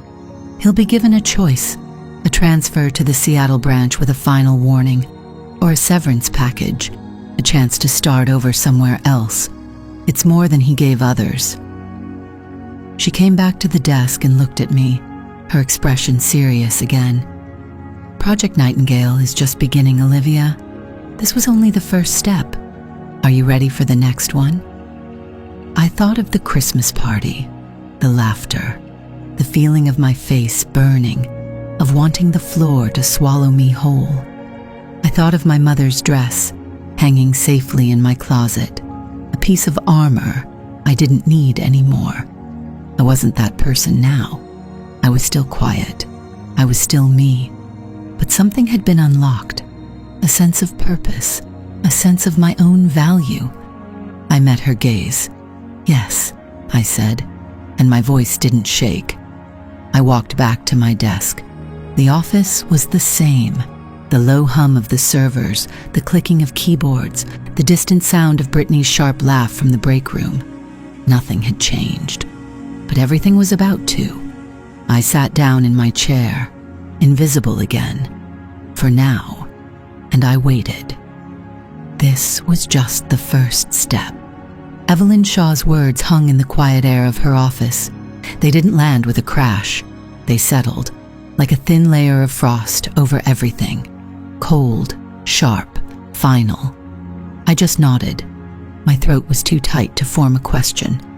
A first step implies a second, a third, a journey. I had thought, somewhere in the back of my mind, that this was the destination, that identifying the problem was the entire task, a huge, stupid mistake. Evelyn leaned back in her chair, the leather sighing softly. She watched me, her eyes missing nothing. She saw the flicker of fear, the dawning comprehension. She didn't offer comfort, she offered clarity. "The process will be handled by HR this afternoon, Olivia. It will be clean, it will be quiet. There will be no spectacle." Of course, spectacles were for Christmas parties. This was business. They will be called into separate conference rooms. They will be given their severance packages and escorted from the building. Their access will be terminated before they even stand up from the chair. Her voice was a flat line, a statement of fact. They will not be returning to their desks.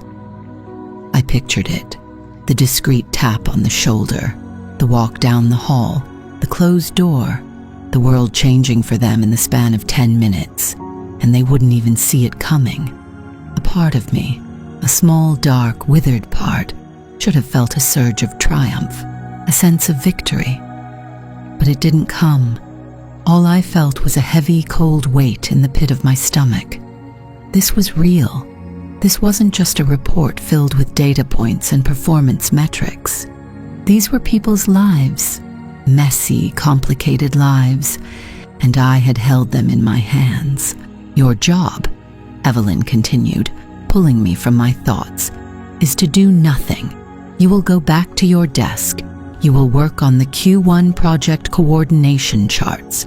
You will be Olivia Hayes, project coordinator, and you will watch. Watch. When a predator is removed from an ecosystem, the other animals react. Some will be relieved, some will be frightened, some will try to fill the new vacuum of power. Your next task is to observe that reaction, the whispers, the new alliances, the fear. That is all data, Olivia. Understand? I understood. I was the watcher on the wall, the ghost in the machine, the nightingale. Yes, I managed to say. The word felt small and thin. Good. She gave a curt nod, a clear dismissal. Go on then. There's work to be done. I stood, my legs feeling unsteady.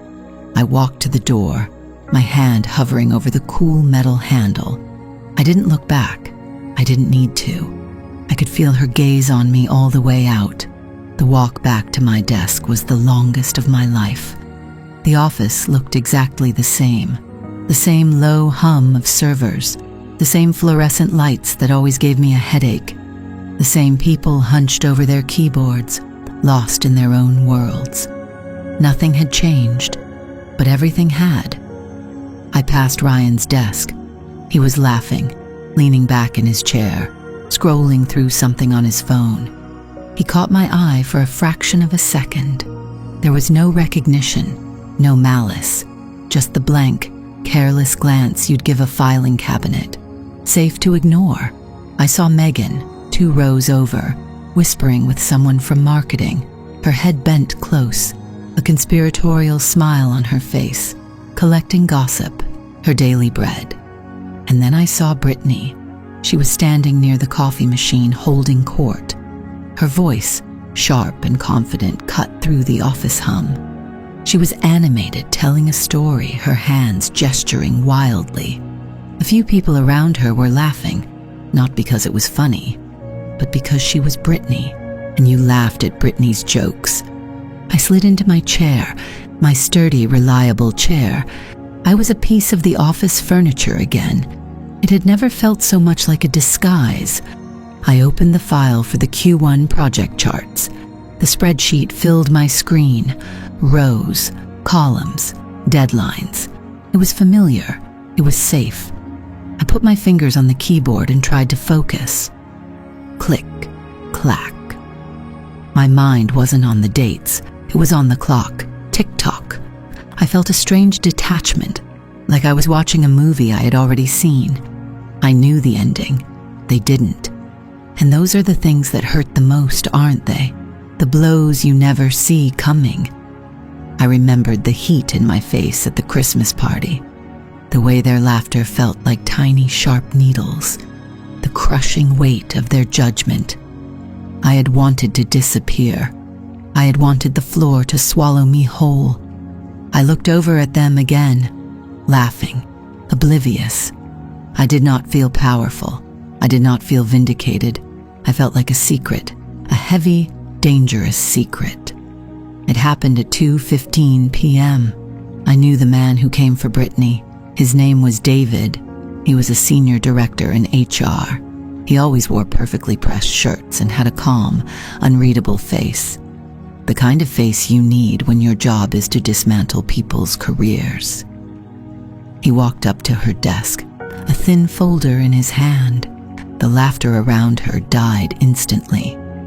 "Brittany," he said, his voice quiet but firm. "Could I have a word with you in conference room 3? Her smile faltered. Sure, David. Is everything okay?" The confidence in her voice had a new, brittle edge. "Let's just chat in the conference room," he said, not a request. She glanced at her friends, a flicker of confusion in her eyes, before standing up and following him. The office was silent now. Every keyboard had stopped clicking. Everyone was watching, pretending not to watch. 5 minutes later, David came back, alone. He walked directly to Megan's desk. The same quiet words, the same unreadable expression. Megan's reaction was different. She didn't ask if everything was okay. Her face went pale. All the color drained from it, leaving behind a mask of pure fear. She knew, maybe not what, but she knew it was bad. She stood up on shaky legs, her eyes darting around the room as if looking for an escape route. There wasn't one. Then came Ryan. He looked the most surprised of all, just dumbfounded. He glanced toward Brittany's empty chair, then Megan's, as David spoke to him. He looked like a lost kid, a follower who had suddenly lost his leaders.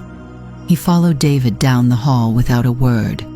The silence they left behind was deafening. It was broken 20 minutes later. Another person from HR, a woman I didn't know, appeared with 3 brown cardboard boxes. She went to Brittany's desk first. She quickly, impersonally, packed it up. The framed photo of a beach vacation, the mug that said, "Boss Babe," the little succulent plant on the corner, all of it went into the box. Then Megan's desk, the collection of novelty pens, the gossip magazines hidden under a stack of files, her ergonomic wrist rest, then Ryan's, the sports bobblehead, the half-eaten bag of pretzels, the company's softball trophy, 3 lives, packed into 3 cardboard boxes. The office was an anthill that had been kicked. People were whispering, texting, sending frantic instant messages. What happened? Did you hear? All 3 of them? No one looked at me. Why would they? I was Olivia. I was the background. I was the sturdy chair, the quiet project coordinator, the one who fixed spreadsheet errors and never made a fuss. I was completely, utterly invisible. And in that moment, my invisibility felt like a superpower, a cloak. I watched the ripples Evelyn had told me about. I saw the shock. I saw the fear in the eyes of others who were probably just like them. Who would be next? I saw the quiet, hidden relief on the faces of people who had probably been their targets, too. It was all data. At 5 o'clock, I packed my bag. The buzz had died down into a tense, uneasy quiet. The 3 desks were barren, wiped clean. The monitors were dark. The chairs were empty. It was like they had never been there at all. So fast, so quiet. I walked out of the building and into the cool evening air. The city was moving on. The traffic was humming. The world hadn't stopped, but mine had shifted on its axis. I had always been a pawn in the game, moved around, sacrificed, ignored. Today, for the first time, I felt the hand that moved the pieces. It wasn't my hand, not yet, but I was connected to it. This was just the first step. The thought didn't scare me as much as it had in Evelyn's office. It was still heavy, a responsibility I never asked for. But for the first time in a long time, walking home from the place that had made me feel so small, I didn't feel invisible. I felt like I was waiting for the second step. I've never been good with silence. Not real silence, the peaceful kind you find in a library or an empty house. I like that silence. The silence I'm talking about is the other kind, the loud kind, the kind that's full of things no one is saying. That was the silence that greeted me on Monday morning. The office was never quiet. There was always the clatter of keyboards, the low hum of the servers, the distant ring of a phone. That was all still there. But the human noise was gone. The easy chatter, the laughter that always seemed to come from one specific corner. Brittany's corner had been replaced by a thick, anxious quiet. Their desks were the epicenter of it. 3 empty chairs, 3 dark monitor screens, 3 company-issued mugs sitting exactly where they'd been left on Friday afternoon. It was like a photograph of a life that had suddenly vanished. People walked past the area with their eyes fixed straight ahead, as if looking directly at the empty space might be contagious. I sat at my own desk, a piece of the office furniture just like always. But something was different. The invisibility I had worn for years, the one that used to feel like a heavy, suffocating blanket, now felt like a shield. No one looked at me. No one suspected a thing. They saw Olivia, the quiet project coordinator, reliable, safe to ignore. They didn't see the nightingale. I watched them, and for the first time I wasn't just watching to see when it was safe to get coffee. I was watching them, really watching. I saw the fear. It was in the way people jumped when the HR manager walked by. It was in the hushed, 2-second conversations that stopped the moment anyone else approached. The official email had been brutally vague.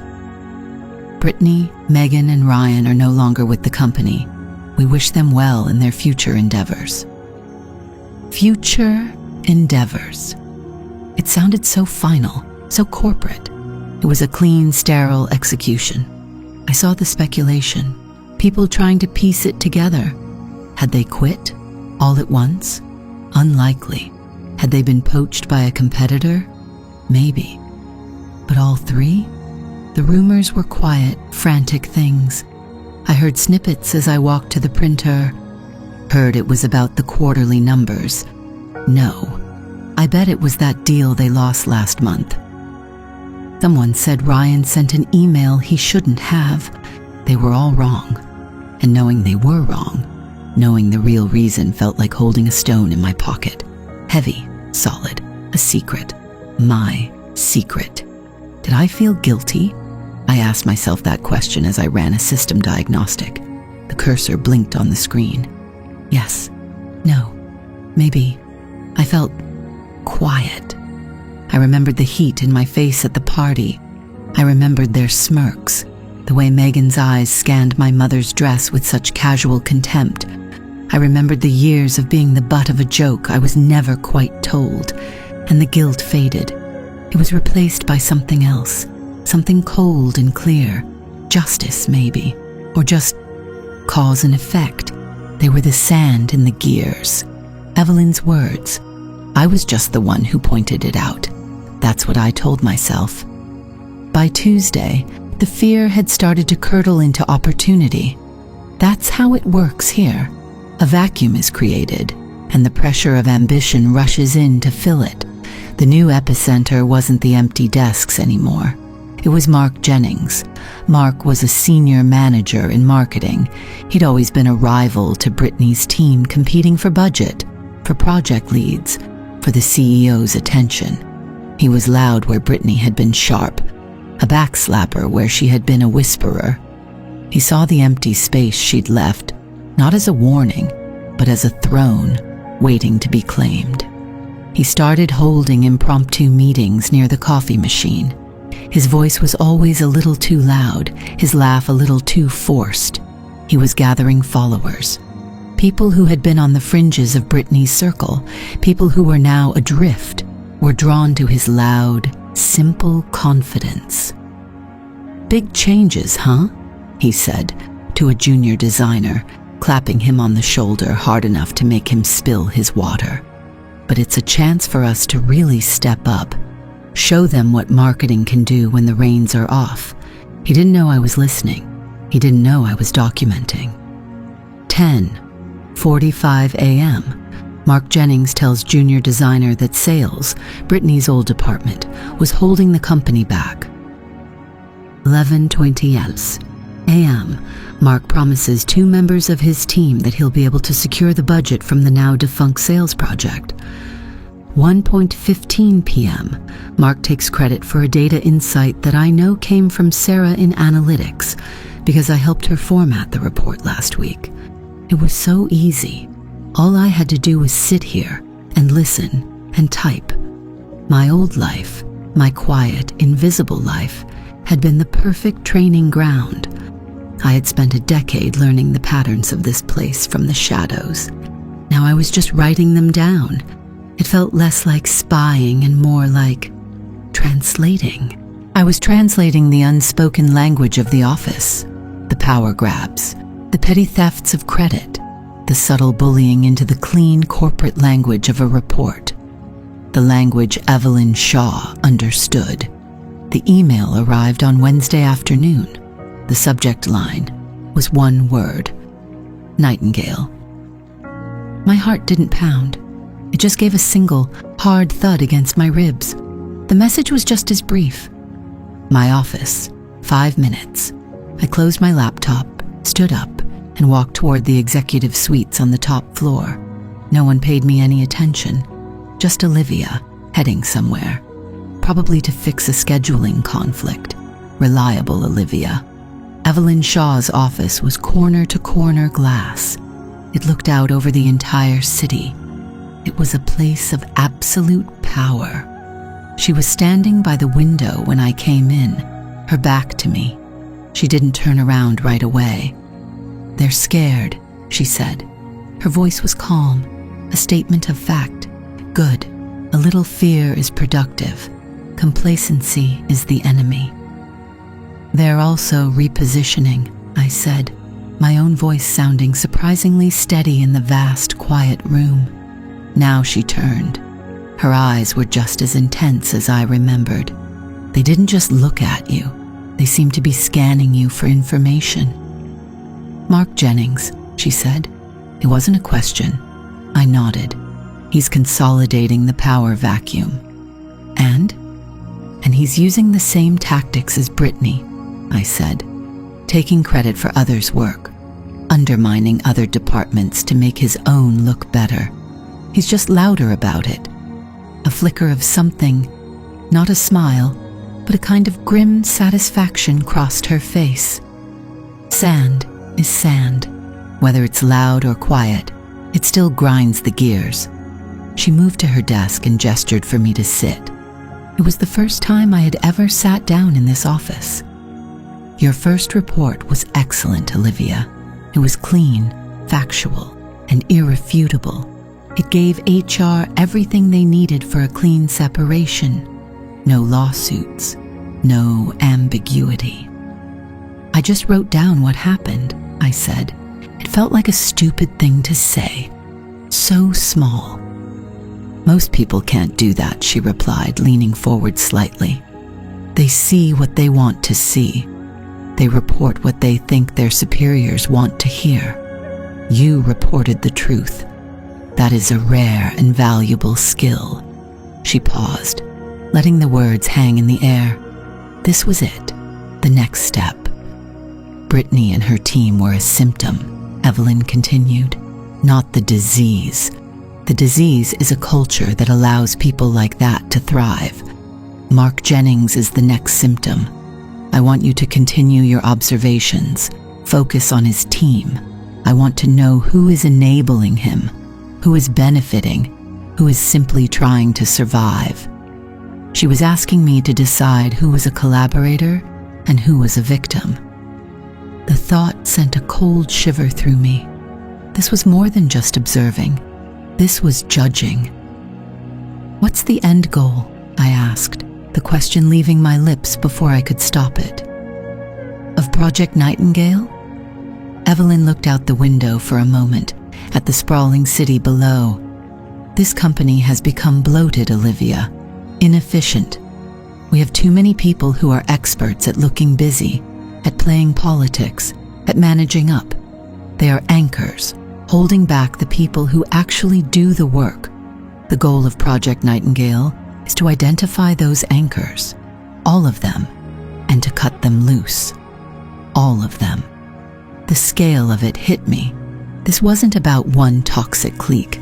This was a purge, a quiet, systematic house cleaning, and I was the one holding the list. "I understand," I said. "I know you do," she said. "Send me your next report on Friday." The meeting was over. I walked back to my desk, the glass walls of Evelyn's office feeling a million miles away. I sat down and looked out over the open plan office. It looked different now. It wasn't a collection of colleagues anymore. It was a field, a hunting ground. Across the room, Mark Jennings laughed his loud, booming laugh. He was trying to be seen. He had no idea that the one person he needed to worry about was the one person trained not to be seen at all. He didn't know the quiet woman in the corner, the one who handled the schedules, was marking him down. He didn't know about the nightingale. He didn't know that his biggest mistake wasn't grabbing for power. It was assuming I was still just a piece of the furniture,